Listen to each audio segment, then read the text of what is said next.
At 7:55 on the morning of December 7, 1941, Second Lieutenant George Wilson was not in a fighter cockpit. He was asleep in a barracks room at Wheeler Field, fighting off a headache from the night before. Poker, cigarettes, and whiskey at the officers' club. The first explosion sounded like a crash. Wilson rolled over. Then the second explosion hit, deeper, louder, window frames rattled. Then came the scream of engines, high-pitched, tearing through the air. Wilson ran to the window. A dive. Bomber with a bright red circle on its wings pulled out over the flight line. Black smoke boiled from hangars. Orange tracer fire stitched across tarmac. The Japanese had arrived. Wilson grabbed the telephone. He didn't call headquarters. He called the auxiliary strip, a dirt strip on the North Shore. He screamed into the phone, "Get 2 P-40s ready. Load the guns." He didn't ask permission. He found Ken Taylor. No flight suits, no helmets. Wilson wore dress pants. Taylor wore a Hawaiian shirt. They ran to Taylor's car. The drive normally took 45 minutes. They would do it in 15. Taylor gunned the engine. The sky filled with Japanese fighters. As they sped down the highway, planes strafed the road. Bullets chewed asphalt. They drove 100 miles per hour through active combat. They skidded into the auxiliary strip. The V-12 engines coughed blue smoke. Wilson climbed onto the wing. No checklist. He dropped into the cockpit, strapped in, pushed the throttle forward. They took off without clearance, without orders. 8 minutes after wheels left dirt, Wilson saw his first Zero at 8,000 feet. He climbed underneath it. The Zero pilot never saw him. Wilson pulled the trigger. Tracers walked across the fuselage. The engine exploded. The Zero tumbled into the ocean. Wilson had been awake 12 minutes. He had 1 kill. What happened next would confuse Japanese command for the rest of the day. The Japanese pilots saw it from 12,000 feet. 2 American fighters, P-40 Tomahawks, climbing fast. They should not exist. Command had been clear. Wheeler Field destroyed. All American fighters burning on the ground. But these 2 were airborne. He keyed his radio. 2 enemy fighters in Sector 7. How is this possible? His squadron leader's response. Wheeler Field confirmed destroyed. You're seeing wrong aircraft. The pilot watched as 1 American rolled, inverted, and dove on a Val bomber. Cannon fire tore through its wing. The Val broke apart. His wingman dove to intercept. China veteran, 38 combat missions. He knew P-40s were heavy, sluggish in turns. Standard Doctrine force turning fight. The Zero wins. The wingman rolled into pursuit. The American turned to meet him. He tightened his turn. He was inside the radius. Then the American didn't follow Doctrine. The P-40 rolled, inverted, and dove, vertical extension, building speed. By the time the wingman realized what was happening, the American was 2,000 feet below, climbing back with energy advantage. He tried to follow. His Zero's lightweight construction made high-speed dives dangerous. He pulled out at 6,000 feet. The American was above him again. The P-40 dove a second time. Tracers walked up his fuselage. Canopy shattered. Engine seized. He bilayed at 3,000 feet. The lead pilot's voice over the radio. Wingman down. The American fights wrong. He does not turn, he dives. Command's response. Doctrine remains effective. But Doctrine wasn't working. By 9:30 a.m., 4 Zeros were down. Both shot by the same 2 P-40s. Both pilots reported identical tactics. Americans refused turning engagement. They dove, extended, climbed. Japanese squadrons tried everything. Position above. Threaten wingman. Cut off escape. Standard tactics that worked in China. Nothing worked here. At 10:00 a.m., 6 Zeros intercepted the Americans. 6 against 2. The Zeros dove together. Coordinated attack.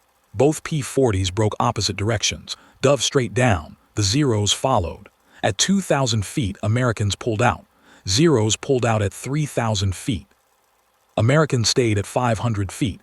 Zeros circled at 5,000 feet. Stalemate. Squadron leader's transmission carried frustration. Americans not following known doctrine. Request guidance. No guidance came. By 10:45 a.m., Japanese command had reports from multiple squadrons. Same observations everywhere, 2 American fighters, unknown origin, non-standard tactics, multiple kills, still airborne. The tactical picture made no sense. Wheeler Field was confirmed destroyed. Intelligence had mapped every American installation. But 2 aircraft weren't accounted for. The intelligence officer reviewed transcripts. The Americans displayed expert energy management, advanced vertical tactics. This suggested high-level training beyond standard Army Air Force's proficiency. He formed his first theory, naval aviators. The logic was sound. Wheeler Field sat 10 miles from Pearl Harbor. When attacks started, Navy pilots could have scrambled to Wheeler, found abandoned Army aircraft, taken off. Naval aviators trained differently, practiced carrier tactics, understood energy management. This explained everything. Different training, different doctrine, different tactics. His transmission recommended carrier-based engagement tactics. Strike Commander agreed. 8 fresh Zeros arrived at 15,000 feet, positioned in sun, waited for Americans to climb. 2 P-40s orbited at 500 feet. One started climbing to 8,000 feet. 0 leader signaled, maintain altitude. Do not follow if he dives. P-40 leveled at 8,000 feet, turned east, flying away. Zeros followed at distance. Then P turned back and dove, full power.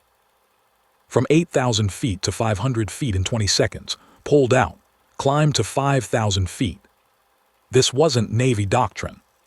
0 leader dove entire squadron. Both P-40s broke hard, nose down, dropped from 5,000 feet to 200 feet in seconds. Zeros couldn't follow that dive angle. When Zeros pulled out, both P-40s were climbing from opposite directions. Energy fighting executed with precision that exceeded even naval instructor standards. 0 leader's transmission refined the assessment. These are instructor-level pilots. The theory evolved. Not just Navy pilots, instructor pilots, training cadre at Pearl Harbor, senior pilots with hundreds of hours who could push P-40s beyond normal limits. But it still didn't explain origin. Where did they take off? Japanese staff ordered search of northern sectors for auxiliary strip. Search aircraft found nothing, just sugar cane and beaches. By 11:45 a.m., both P-40s broke off, turned north and disappeared. The report documented enemy resistance from unknown naval instructor pilots. The theory was logical. Evidence supported it. It was wrong. The Americans landed at 12:10 p.m. at the auxiliary strip, a dirt strip not on any Japanese map. They were not Navy pilots. They were Second Lieutenants George Wilson and Ken Taylor, 23 years old, less than 200 combat hours between them, drunk 8 hours ago, wearing dress clothes. Ground crew stared, both P-40s shot full of holes. Wilson's tail had basketball-sized hole from 20mm shell. Crew chief ran up. Where did you come from? Wheeler Field. We were sleeping. The planes were there because ground crew had left them for gunnery practice 3 days earlier. Wilson had called from Wheeler and ordered them prepped. No authorization requested. American command learned from crew chief's radio call. 2 unauthorized pilots landed in shot-up fighters. Wheeler's response: impossible. All aircraft destroyed. But tail numbers matched aircraft deployed to the North Shore Strip on December 4th. Who gave authorization? They gave themselves authorization. By 3:00 p.m., American command formed new theory. The P-40 was underestimated. Heavy construction, powerful engine, in dives faster than anything. Maybe Wilson and Taylor understood their aircraft better than expected. This theory avoided uncomfortable questions. It credited the aircraft, not the pilots. Technical team examined both P-40s, found nothing. Standard production models, no special modifications. If planes were standard, performance came from pilots, but pilots were not special. Wilson had 89 flight hours in P-40s. Taylor had 63, neither ace, neither instructor. New theory emerged: luck, pure statistical luck. Maybe they engaged distracted Japanese pilots. Maybe chaos created opportunities. The problem: pattern contradicted luck. They engaged for 90 minutes, fought multiple waves, returned to refuel, took off again. Combined airborne time, over 3 hours. Luck doesn't last 3 hours. Luck doesn't account for 6 confirmed kills. Aircraft theory failed. Luck theory failed. Nobody understood how 2 junior pilots did this. On December 10th, intelligence officers conducted detailed debriefs. The critical question, how did you know to go to the auxiliary strip? Wilson's answer changed everything. We put those planes there 3 days ago. Gunnery practice. We flew 2 P-40s to the auxiliary strip Thursday afternoon, left them overnight, got weekend leave. Planes stayed there fueled and armed. Wilson and Taylor weren't lucky. They had situational awareness command didn't have.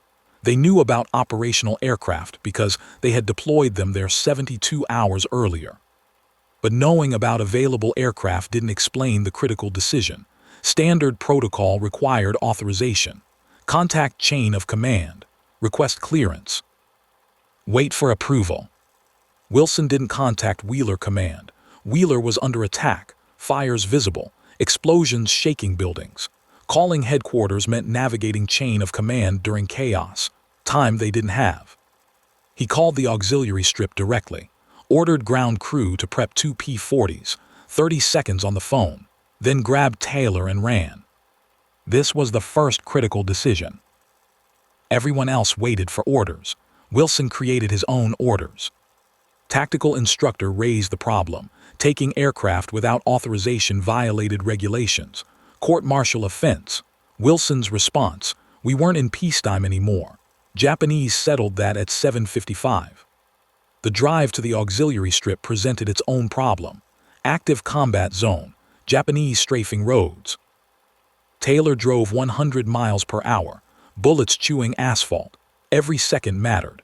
The risk calculation was simple. Driving through combat was less dangerous than staying at Wheeler. This decision-making speed became the first lesson. Wilson and Taylor had ability to assess threat, identify option, execute immediately. No hesitation. No waiting for perfect information. But decision-making speed didn't explain the air combat. How did 2 junior pilots hold off multiple squadrons? The answer came down to understanding their aircraft. The P-40 can't turn with a 0. Everyone knew this. Japanese fighters were lighter, more agile. If American pilots tried turn fighting, they lost. That's what happened in China. Wilson and Taylor didn't dogfight, they dove. The P-40 was heavy, all-metal construction, big engine. In a dive, it accelerated faster than anything the Japanese flew. The Zero's lightweight construction became liability at high speed. Airframe buffeted. Control surfaces went mushy. Japanese pilots were trained not to follow aggressive dives. So Wilson and Taylor used dives not to escape but to reposition. Dive to build energy. Pull out with massive speed advantage. Convert speed back to altitude. Now you're above the enemy with energy to spare. You control engagement. If enemy follows the dive, they're unstable. If enemy doesn't follow, you have separation and can climb back. This was vertical energy fighting, advanced tactics that wouldn't become doctrine until mid-1942. Where did they learn this? They didn't.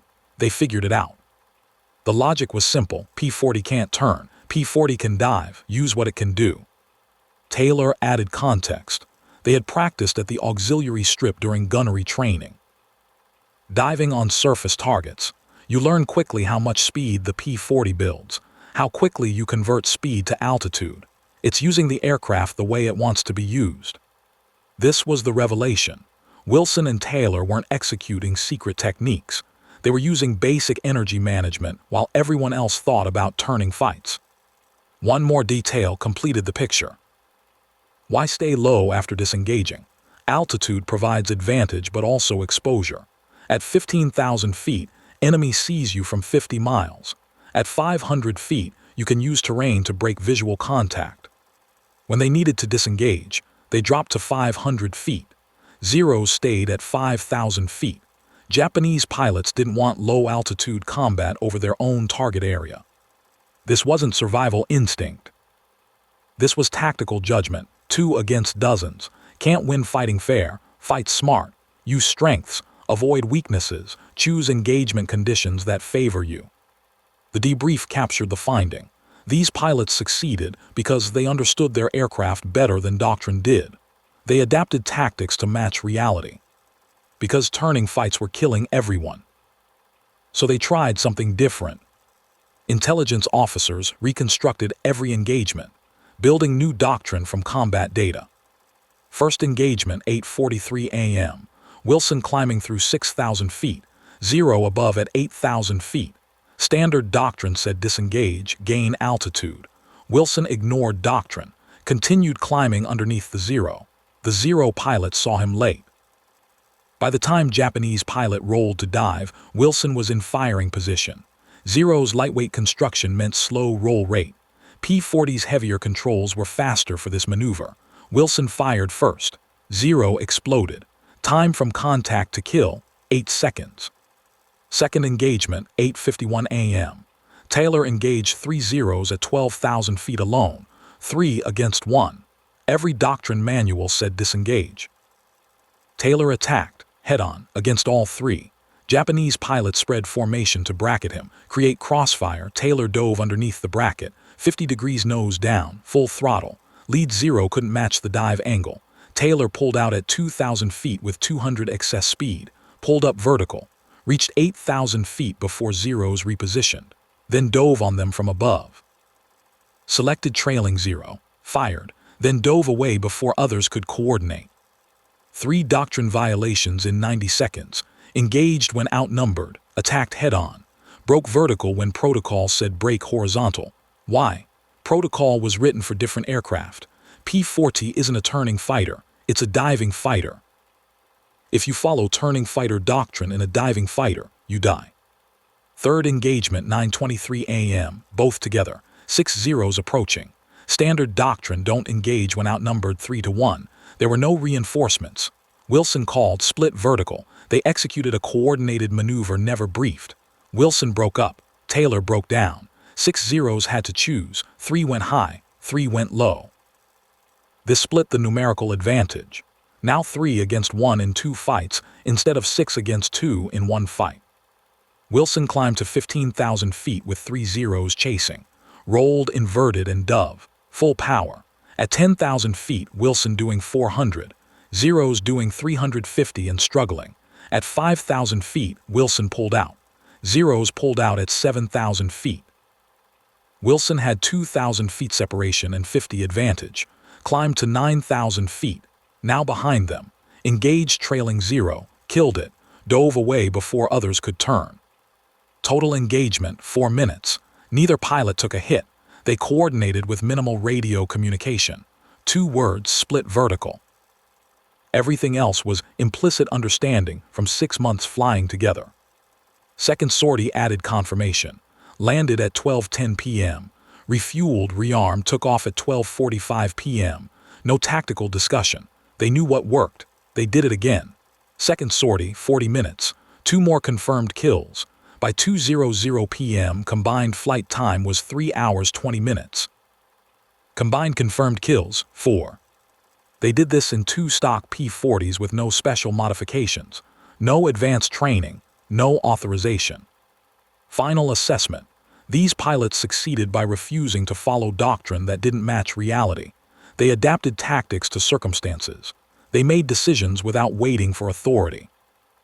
They survived through unconventional approach. Recommendation: incorporate immediately into fighter training. Official evaluation took 3 weeks. Multiple boards reviewed conduct. From discipline perspective, both violated protocols. Court-martial offenses in peacetime, but December 7th was not peacetime. Major General Happ made decision that would reshape doctrine. His memo from December 28th stated actions represented both best and worst of military conduct. They violated protocol, ignored chain of command. However, their violation saved lives. Their initiative prevented greater losses. Their tactics proved effective. Military cannot punish success while learning from failure. Recommendation: both received Distinguished Service Cross. Tactics studied and incorporated into training. This was revolutionary. Acknowledged doctrine could be wrong. Junior officers might understand tactical reality better than leadership. Initiative more valuable than rigid adherence. Wilson and Taylor trained new pilots, 6 weeks teaching their techniques. Core curriculum became 6 lessons. Know your aircraft. P-40 cannot turn with 0. Use what it can do. Dive, build speed, convert energy vertically. Energy is altitude plus speed. Trade altitude for speed in dives. Trade speed for altitude in climbs. Fight vertical when can't fight horizontal. If enemy turns better, don't turn, go vertical. Split numerical advantage. 6 aircraft spread are 6 individual aircraft. Split them. Fight one at a time. Disengage is tactic. If conditions wrong, leave. Reset. Come back when conditions favor you. Decision speed matters. Fast adequate decision beats slow perfect decision. Adapt immediately. These lessons became foundation of American fighter doctrine for Pacific. By March 1942, every P-40 squadron trained in vertical energy tactics. By June, adapted for P-38 and P-47. By December, standard curriculum at every fighter base. Deeper lesson was about initiative. Wilson and Taylor succeeded because they didn't wait, saw problem, identified solution, executed immediately. Army Air Forces had to reconcile opposing principles, both discipline and initiative, both structure and adaptation. Solution was doctrinal revision. Pilots authorized to engage enemy without direct orders when immediate threat exists and communication not possible. This what Wilson did instinctively. Japanese updated doctrine with warnings about American vertical fighting, but they never understood. Their reports focused on tactics, missed strategic lesson. Americans won because they had pilots willing to ignore doctrine when doctrine was wrong. This became pattern throughout Pacific. American pilots adapted faster, tactics evolved constantly. Japanese tactics remained rigid. By 1943, tactical advantage had shifted completely. Wilson later said, "We didn't do anything special. We just didn't wait for someone to tell us. We were allowed to fight back." That sentence captures everything. Willingness to act, refusal to wait, understanding that sometimes right answer is answer you create yourself. December 7th proved rigid doctrine kills. Adaptation survives. Japanese followed doctrine perfectly, achieved surprise, devastated fleet. But 2 lieutenants in Taylor's car fought back, because they had any plan at all. And sometimes, any plan executed immediately beats perfect plan that never happens. Final accounting took months. Official U.S. losses, 2,403 killed, 1,178 wounded, 4 battleships sunk, 4 battleships damaged, 188 aircraft destroyed. Japanese losses, 29 aircraft destroyed, 64 killed. But 29 aircraft includes 6 shot down by 2 P-40s flown by pilots who weren't supposed to be airborne. That's 20% of Japanese air losses caused by 2 unauthorized aircraft. Intelligence analysis showed something unexpected. Japanese second wave encountered more resistance. American anti-aircraft fire more coordinated. Japanese lost more aircraft despite hitting fewer targets. Part was Americans had time to organize, but part was psychological. Japanese pilots saw American fighters, saw resistance, became cautious. Spent more time evading, less attacking. Tactical assessment concluded. Presence of limited fighter resistance caused Japanese aircraft to abort runs, jettison ordnance early, engage in evasive maneuvers. Estimated reduction in effectiveness, 15 to 20%. Wilson and Taylor didn't save Pearl Harbor, but they degraded attack, made second wave less effective. Prevented some percentage of additional damage. Tactical analysis suggests 50 to 100 American lives saved indirectly because 2 P-40s created chaos. That's enough to matter to 50 to 100 families. Wilson and Taylor were promoted to first lieutenant in January 1942, reassigned to Pacific combat squadrons. Their tactics spread. Other pilots learned. By war's end, Wilson had 16 confirmed kills. Taylor had 6, both survived. Both received multiple decorations.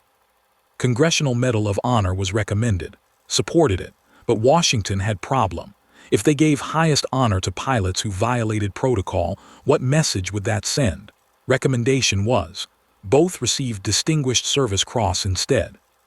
Wilson's reported response: "I don't care about medal. I care that we shot down some Japanese before they could kill more Americans." That statement captures practical mindset that made everything possible. Wilson didn't fly for glory. He flew because it was the only option that made sense.